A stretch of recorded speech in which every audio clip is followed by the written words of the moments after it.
recordings under 5 minutes, so I will move quickly through this.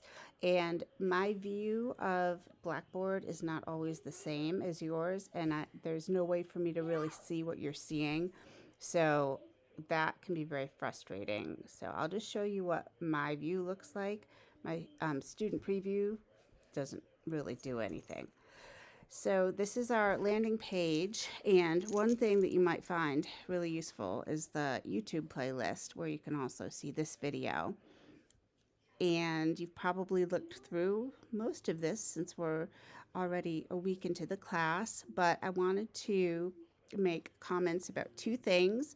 One thing is writing the paper, and the other thing is discussions that really do work like discussions and that have lots of interaction. Those are really the most valuable learning opportunities that you can take part in to impact your grade.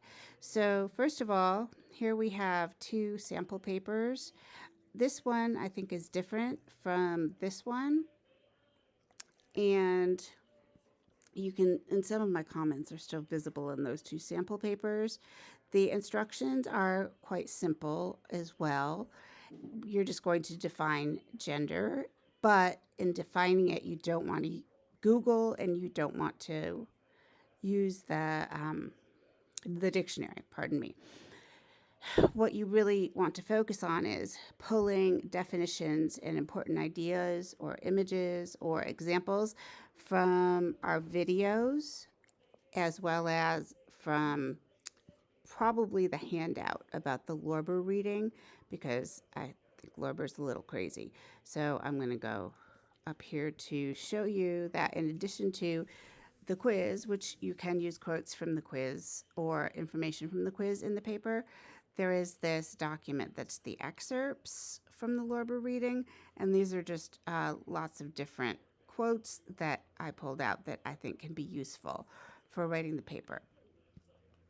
Also, you can use materials like the sway that I made, and if you have any trouble getting the sway to work properly, I have to push play here, but I just made this digital storytelling kind of visual version to explain the concept of how language is very involved in gender stereotypes.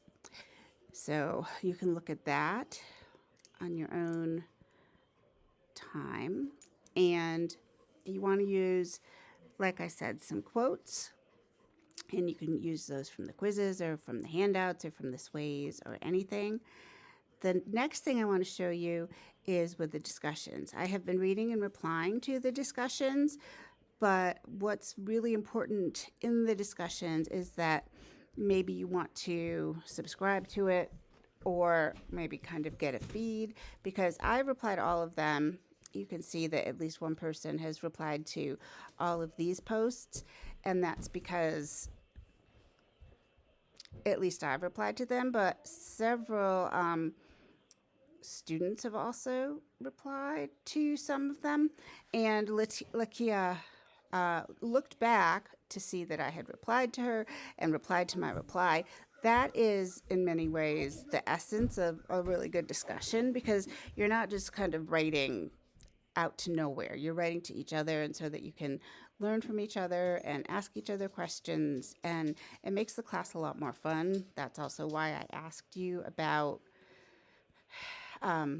putting up pictures or making a video if you wanted to, and I try to include pictures quite often, and it should be interactive, check back and talk to each other.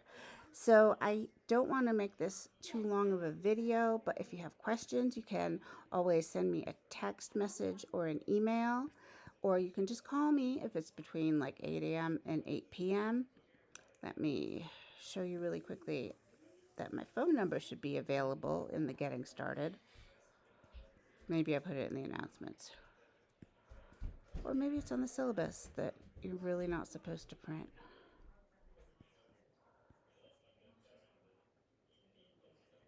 Okay, there's my cell phone number, which is on the syllabus. I also might have put it in an announcement, and I'll do that again today. So let me know if you have questions or if I can help. And if you didn't realize you had a winter class, welcome to the club. If you left your computer in New York, welcome to the club. It's okay. We'll get it all together, and hopefully it'll be successful in many ways. So have a great day.